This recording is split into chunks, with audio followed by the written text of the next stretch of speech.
দাঁড়িয়ে বাংলার মানুষ লক্ষ্মীশ্রী, বাংলার মানুষ পথশ্রী, বাংলার মানুষ সবুজ সাথী, বাংলার মানুষ রূপশ্রী, বাংলার মানুষ স্বাস্থ্য সাথী, বাংলার মানুষ আজকে একাধিক প্রকল্প মমতা বন্দ্যোপাধ্যায় সেই প্রকল্পগুলো আজকে পাচ্ছে। তাই বাংলা আজকে সেজে উঠেছে, বাংলা আজকে নতুন করে সেজে উঠেছে। 2025-এ দাঁড়িয়ে আজকে আমরা একথা বলতে পারি, কেন্দ্রের বঞ্চনা আছে, কেন্দ্র আজকে বাংলার হাজার হাজার কোটি টাকা আটকে রেখেছে, কিন্তু মমতা বন্দ্যোপাধ্যায় বাংলার মানুষের ছাপ দিচ্ছে, বাংলার মায়েদের লক্ষ্মীশ্রী দিচ্ছে, বাংলার ছোট ছোট ছেলে মেয়েদের সবুজ সাথীর সাইকেল দিচ্ছে, বাংলার কন্যাদের কন্যাশ্রী দিচ্ছে, বিবাহযোগ্য কন্যাদের জন্য রূপশ্রী প্রকল্প দিচ্ছে, এমনকি মানুষ মৃত্যুবরণ করলো তার সমগাতি প্রকল্পে সে টাকা পাচ্ছে। বাংলার মানুষ জন্ম থেকে মৃত্যু বাংলার মানুষকে আপনি রেখেছেন মুখ্যমন্ত্রী মমতা বন্দ্যোপাধ্যায়। দুয়ারে দুয়ারে রেশন পৌঁছে গেছে, দুয়ারে দুয়ারে সরকার পৌঁছে গেছে। আজকে একটা টেলিফোন করে আপনারা অসুবিধা জানালে বাংলার মুখ্যমন্ত্রী বাংলার দপ্তর তার ব্যবস্থা নিচ্ছে। এটাই হচ্ছে একটা সরকার, যে সরকার মানুষের জন্য, মানুষের পক্ষে, মানুষের সাথে। সেই জায়গায় দাঁড়িয়ে আজও আমাদের যেতে হবে 21শে জুলাই। যেমন 1993 সাল থেকে আমরা যাচ্ছি, মাঝখানে কবিদের জন্য 1 বছর আমরা যেতে পারিনি, অনুষ্ঠান হয়নি। আমাদের যেতে হবে 21শে জুলাই। সেই শহীদের শাশ্বত স্মৃতি অর্পণের মধ্য দিয়ে আবার আমাদের বলতে হবে, আমার ভাইয়ের রক্তে রাঙানো 21শে জুলাই আমরা ভুলি নাই, আমরা ভুলি নাই। আমরা সেদিন দাঁড়িয়ে আমাদের নেত্রী মমতা বন্দ্যোপাধ্যায় যে নির্দেশ আমাদের দেবে, আমাদের প্রিয় সেনাপতি অভিষেক বন্দ্যোপাধ্যায় আগামী দিনের সংগঠনকে আরো নিবিড় করবার জন্য, আরো নিপুণ করবার জন্য, আরো মজবুত করার জন্য যে নির্দেশ আমাদের দেবে, সেই নির্দেশ অক্ষরে অক্ষরে পালন করে আমাদের ফিরে আসতে হবে। এবং 2024 বাংলার মাটিতে আবার প্রমাণ করে দিতে হবে 2026-এ যারা আজকে বিরোধী দলের তকমা পড়ে এই বিরোধী নেতা যে কুৎসিত ভাষা অপমান করছে, গণতান্ত্রিক ভাবে প্রমাণ করে দিতে হবে বিজেপি 30টা সিটও পাবে না, বিরোধী দলনেতা থাকবে না। তাই প্রমাণ করে দিতে হবে আবারও গণতান্ত্রিক পদ্ধতিতে, সেই ভোটাধিকারের মাধ্যমে, উন্নয়নের মাধ্যমে প্রমাণ করে দিতে হবে ওদের কুৎসা, ওদের অপপ্রচার, ওদের বিভ্রান্তিকর প্রচারের জন্য। আজকে যে বাংলা ভারতবর্ষের স্বার্থ এনেছে, আজকে সেই বাঙালিরা আজকে রাজ্যে রাজ্যে আক্রান্ত হচ্ছে। শুধু বাংলায় কথা বললে তাদের বলা হচ্ছে তারা নাকি অনুপ্রবেশকারী, তারা নাকি ভিনদেশী। আজকে শুধুমাত্র বাংলায় কথা বললে আজকে তাদের আক্রমণ করা হচ্ছে। রাজস্থানে হয়েছে, উড়িষ্যায় হয়েছে, দিল্লির একটি বস্তিতে জল এবং ইলেকট্রিক কেটে দেওয়া হয়েছে। তৃণমূল কংগ্রেস আজকে আন্দোলন করছে। সেই জায়গায় দাঁড়িয়ে শুধু জেনে রাখবেন, এই বাংলার মাটি দুর্জয় ঘাঁটি। একদিন সেই মহামতি দক্ষিণ বলেছিল, what Bengal things today, India things tomorrow. হ্যাঁ, আমরা গল্পে বলি, আমরা সেই বাঙালি, সারা পৃথিবীর 35 কোটি মানুষ আমরা বাংলায় কথা বলি। আমাদের ভাষা সারা পৃথিবীতে তৃতীয় সবচেয়ে বৃহত্তম ভাষা, সংস্কৃতির ভাষা, আমারই বাংলা ভাষা। সেই বাংলা ভাষায় কথা বলার মানুষকে যারা আক্রমণ করবে, এই বাংলায় তাদের ঠাঁই নেই, এই বাংলায় তাদের ভোট নেই, এই বাংলাকে তাদের বিতাড়িত করতে হবে। এই শপথ আমাদের নিতে হবে 21শে জুলাই। এই শপথ আমাদের নিতে হবে। যারা বাংলাকে বঞ্চনা করছে তাদের উচিত জবাব দিতে হবে একদিন। এই বাংলা স্বাধীনতা আন্দোলনের প্রাণ মুখ পথ দেখিয়েছিল, এই বাংলা স্বাধীনতা আন্দোলনকে ত্বরান্বিত করেছিল।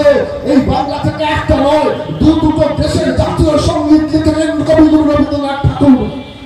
সেই বাংলা ভাষাকে আজ অপমান করা হচ্ছে, সেই বাংলা ভাষাকে কারা অপমান করছে? যাদের স্বাধীনতা সংগ্রামে কোনো অবদান নেই, যারা ভারতবর্ষের এই স্থায়িত্ব, ভারতবর্ষের সংহতি, ভারতবর্ষের সার্বভৌমত্বে, ভারতবর্ষের লড়াই যাদের এতটুকু কোনো স্থান নেই, আজকে তারা বাঙালিকে অপমান করছে বিভিন্ন জায়গায় দাঁড়িয়ে। আমাদের আত্মভিমান আছে, আমরা বাঙালি, আমরা বাংলায় গান গাই, আমরা বাংলার গান গাই। সেই কথা আজকে মানুষের কাছে পৌঁছাতে হবে। আমি ইসলামপুর সাংগঠনিক জেলা তৃণমূল যুব কংগ্রেসের সভানেত্রী প্রিয়াঙ্কা অধিকারী আমাদের মধ্যে আসবেন। আমি সবাইকে বলবো একবার মঞ্চ প্রাঙ্গণে চলে আসার জন্য।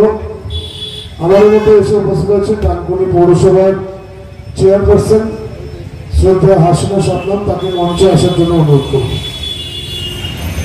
ইতিমধ্যে পূর্ববর্তী বক্তারা আপনাদের সামনে বলেছেন বিস্তারিতভাবে। তাই নতুন করে বক্তব্য রাখবার অবকাশ নেই।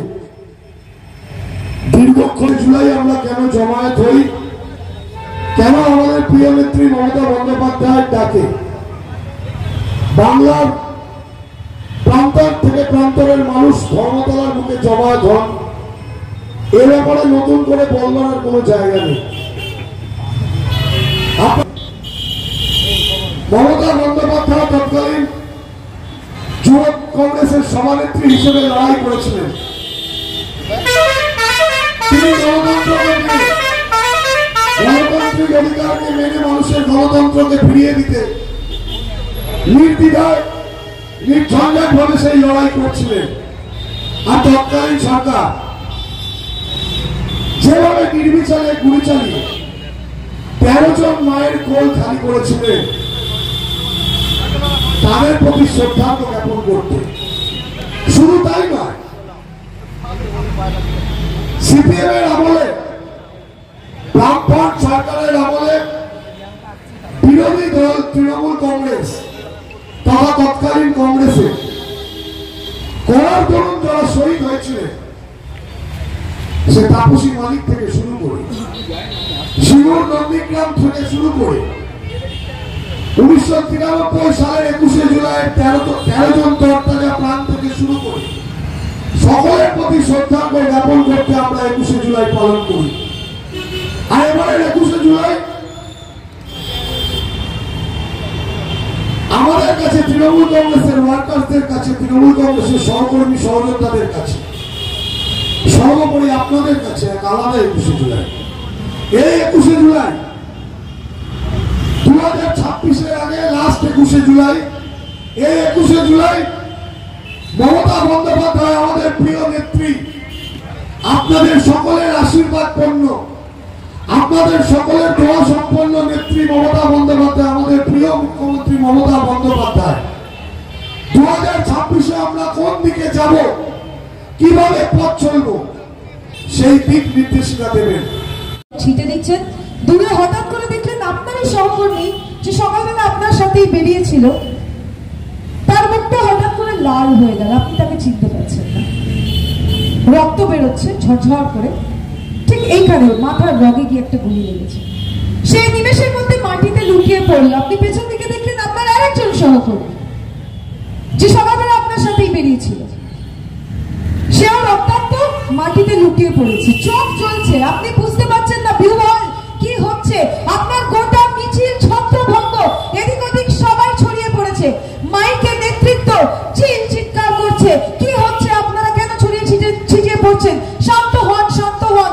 কোথাও কেউ পদপৃষ্ট হচ্ছে, কোথাও কেউ আহত হচ্ছে। তখন মোবাইল ফোনের যুগ নেই, আপনি জানেন না আপনি যেই দিকে এগিয়ে যাচ্ছেন ওই প্রান্তে দাঁড়িয়ে আছে বামফ্রন্ট পুলিশ বাহিনী, ট্রিগার হ্যাপি, অর্থাৎ গুলি চালাতে যারা সক্ষম, যারা খুশি, এরা সিপিএম এর গুন্ডা বাহিনী, তারাও গুলি করছে। একটি শান্তিপূর্ণ মিছিল, সত্যগ্রহ, প্রায় 15 লক্ষর বেশি মানুষের সমাগম, তার মধ্যে কংগ্রেসের কর্মীরাও আছে, আবার অগণিত সাধারণ মানুষ আছে, কারণ আন্দোলনের দাবি মানুষের জীবনকে প্রভাবিত করেছিল। সকলকে তাদের উপর গুলি বর্ষণ করা হলো। কেন? কি অপরাধ ছিল তাদের? কি এমন চেয়ে নিয়েছিল তারা? কি দাবি ছিল তাদের? তাদের দাবি খুব সহজ, no ID card, no vote. ভাবতে পারছি শান্তিপূর্ণ একটা আন্দোলন। তদানীন্তন যুবনেত্রী মমতা বন্দ্যোপাধ্যায়ের নেতৃত্বে গণতন্ত্র বাঁচানোর লড়াই 1993 সাল 21শে জুলাই। আজকের দিনে চলে আসুন 2025, নেত্রীর লড়াই থেকে নিষ্কৃতি পেয়েছে? পায়নি, কারণ সেদিনও ছিল একটি স্বৈরাচারী একনায়কতান্ত্রিক সরকার, বামফ্রন্ট সরকার, যারা 34 বছর অত্যাচার অপশাসনে বাংলাকে জর্জরিত করে গিয়েছে। এবং আজকের দিনে আমাদের সামনে যারা শত্রু, গণতন্ত্রের শত্রু, সংবিধানের শত্রু, তারা আরো অনেক বেশি নিকৃষ্ট মনোভাবের, তারা অনেক বেশি ক্ষমতাশীল, অর্থবল, পেশিবল, কিন্তু সমস্যা একটা জায়গায় দাদা, যে এই শক্তির, এই স্বৈরাচারী ফাসিস্ট শক্তির অশ্বমেধের ঘোড়া গোটা দেশের তর্ক গিয়ে ঘুরে বেরিয়েছে, কিন্তু এই বাংলায় এসে মুখ থুবড়ে পড়েছে নেত্রীর নাম মমতা বন্দ্যোপাধ্যায়, অধিনায়ক অভিষেক বন্দ্যোপাধ্যায়। মারে আর শুধু মরে। আজকে বাঙালিকে এক হতে হবে। ধর্মকে এরা প্রথমে ধর্মে ধর্মে বিভেদ লাগিয়ে আমাদেরকে আলাদা করবে, তারপর বলবে উচ্চ বর্ণের হিন্দু, নিম্ন বর্ণের হিন্দু, তারপর বলবে আপনাদের মধ্যে উচ্চ বর্ণের হিন্দুদের ছায়া নিম্ন বর্ণের হিন্দুরা বাড়াতে পারবে না। তাহলে আমরা কোথায় আছি? আমরা এগোবো?